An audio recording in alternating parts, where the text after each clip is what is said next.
One of the toughest assignments in world football is finally over as Wellington Phoenix return home for a full season.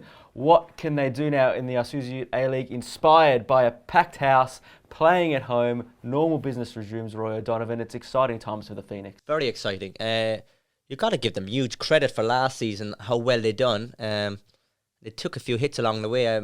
One game, Newcastle Jets, they got really absolutely annihilated up in Newcastle. I remember being at that game thinking they're going to struggle. But they were terrific. Other than that, a couple of weeks in the season, they were terrific. They went on a good run of winning games. Again, on paper, not huge names last year. You would say Hooper and David Ball were probably the biggest names on their team sheet. They've lost Hooper now. They've kept Ball. He's not your typical number 9 that bangs in loads of goals, but his secondary assists and all his hard work.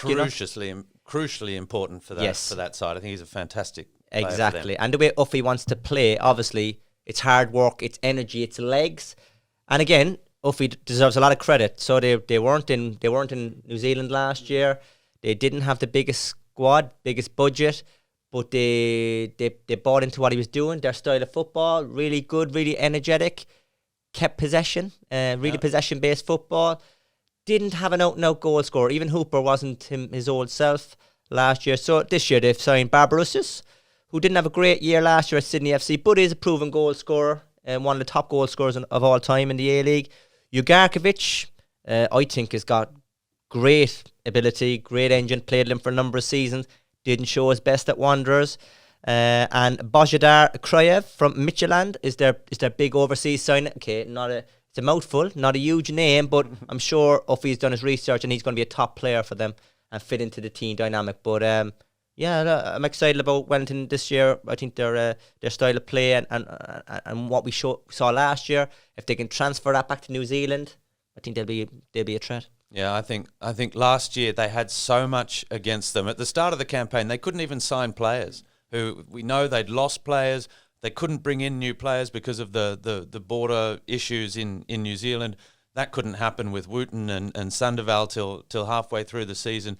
The fact that they weren't playing at home, I think, went a long way to explaining their season, because you talk about some games, they just didn't show up. Mm-hmm. They'd lose by 4 or 5, 6-0, and then they'd turn around and they'd win 3-0 the next day. I think their for and against was like terrible defence, great attack. When they lose, they really lose. When they win, they win.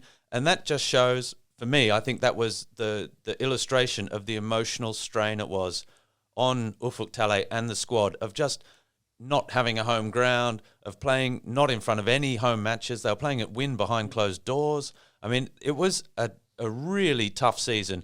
Incredible credit to them for making that far. I do agree that what we've seen over this winter months with the transfer market, losing Piscopo, Sotirio, Sandoval, Hooper. Big losses. They're big losses, Piscopo in particular. But like you say, they've brought in Krayev, and they've also brought in a Brazilian, Jan Sash, or Seiser. I don't know how my Brazilian accent is not what it used to be. But they're 2 wide players, number 10s, a left footer, a right footer, players with a little bit of something about them that can pick a pass. The question is, I mean, David Boyle, he played on 1 foot last year. Remember, into the finals, he had a ligament toe that wouldn't work. He was on painkillers. He wasn't training. He was in a moon boot Monday to Friday and then playing on Sunday. That shows as well that spirit that Ufuk Talay clearly was able to generate in that club. And no, it didn't happen every game. They lacked consistency last season, but they still made the finals. And they were worth their place in the finals as well. They weren't far away from a semi-final place. And if they can enjoy and turn this home form now into something positive, they'll be there again to be counted on. Yeah, you're right. They were resilient, right? Yeah, absolutely. Everything was against them, and they were still ended up being, and results didn't go their way at times. They still ended up being a team that nearly made the finals, or nearly made the final, I should say, the grand final. Terrific. I think, not huge names, not huge budget, but, I think this year, going back to New Zealand, we've seen it in the past when they've gone back there, the crowds come back. Yeah. So that's going to give them a boost. It's always a tough place to go. It's a tough place. We're a bit spoiled in Australia. There's not much, there's a bit of travel, but it's all, nice Qantas Airlines, comfort. It's a big trip over there to Wellington, right? So it's not nice for opposition teams to go there. Fans are against you. different commentary team, Robbie. So it's not you know, it's Yeah, not the same. exactly. So you know, so it's difficult for teams to go there. So they need to use that to their advantage. And yeah, again, I've no doubt they have to be better than last year, just on things they can control this year. As a former pro, if you go into this season just with your whole life changed, how does your mentality to approach the season change? Is this Phoenix squad going to be going into this season almost like it's a complete revelation compared to last season? Yeah, look, the human aspect, right? Take football aside, the human aspect. David Ball, for example, one of their main players, missus and kids. He's been over in Australia while they've been in New Zealand, for example, for a period of time. That's difficult. That's hard to. The 90 minutes of football is great, and you have to perform. But what about the rest of the week when you're training and the kids miss you and someone has a toothache and the missus is stressed because she's got to bring the kids to school on her own. All that stuff comes into effect. So for them to be back at home, back in the that comfort and normality of their own life, it's only going to help their football. Yeah, absolutely. I was just looking at my notes. It would be remiss of us not to mention when we talk about that number 9 and where the goals are going to come from. They've also signed Oskar Zawada, a Polish player, 26 years of age, 1.92 m. So what's that? 6'4". Yeah, more or less. So like you in cowboy boots. Exactly, big lad. Hopefully a bit stronger back to goal than I would be. But yeah, he's got a bit of pedigree. Came through the ranks, I think, at Wolfsburg. Has played European football for the last few years, so he could be that element as well. But yeah, off field, I just don't think we can appreciate how tough it was. And when you look at how Perth did last year, rock bottom when they couldn't play at home, when they were over here playing in Tassie and they brought family members over at one point to try and, we had Sturridge who was training on the eastern seaboard when players were back. It was just a mess. Brisbane Roar as well were not at home for periods at the start of last season. They were travelling game day and it was all complicated. You look at how they went and look at what Wellington achieved last year. When you think that now Wellington are going to be at home, sky's the limit almost, you want to say. Huge credit deserved there. Absolutely. To keep that all together, to keep your culture strong, to keep a kind of a momentum and a winning kind of mentality. Unbelievable, because Perth on paper and even Brisbane... Better players, better profile of players, So, huge credit. But this year now, all excuses gone. They have to. Absolutely, but also credit not only to Ufuk Talay and the players, but you're talking about a club culture. Absolutely, the people the kit top to men, bottom, everyone, top to bottom. Everybody plays their part. Yeah, doing their thing to make this solid, to get this thing across the line. Credit to everyone. Yeah. Credit to everyone. Honestly, to make the finals last season and to get so close in that first weekend as well. Ufuk Talay, I reckon, was a miracle worker in our competition last season. Now gets to show what he can do with the same ingredients that everyone else has, so to speak.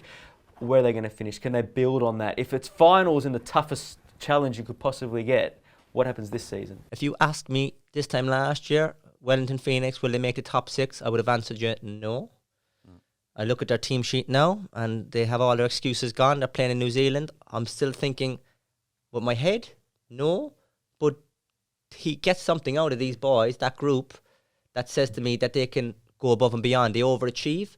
So yeah, maybe they're the new Mariners. They're the little team that could, So I think they're always a threat. They're a threat to any team. Can they get consistency? That's the key. Yeah, I think when you look at the fact that Rufer was out injured, perhaps not a world beater in his position, but a club man through and through, from a fantastic footballing family in New Zealand as well. Hopefully he'll come back from his knee injury, but you've got Ollie Sale in goal, who's that just represents the club and is an inspiration to so many. Clayton Lewis, we thought he had that injury scare at the back end. He's back as well. These are all Kiwi internationals. And New Zealand have a good international team. We're about to find out when they play the Socceroos in a couple of weeks as well. Ben Old, who burst onto the scene last year, who's a youngster, he's re-signed as well. There's something going on there. But I agree, it's not when you think of your top 6 automatically. Is it just because they're an unfashionable side? Is it because they're from the other side of the Tasman that we think, it'll be touch and go for Wellington? The travel remains. It's great that they're back in New Zealand, but travel is something that you have to deal with as well. Exactly. So look, there are still challenges for them, but look, why not? I think they're an outsider for those. They'll be in the mix for those 5th, 6th positions. Well, we'll find out on the first Sunday of the season. Adelaide visit Wellington Phoenix for the first home game of the campaign, and we'll see how they go now with a full home and away calendar like every other club in the Isuzu UTE A-League.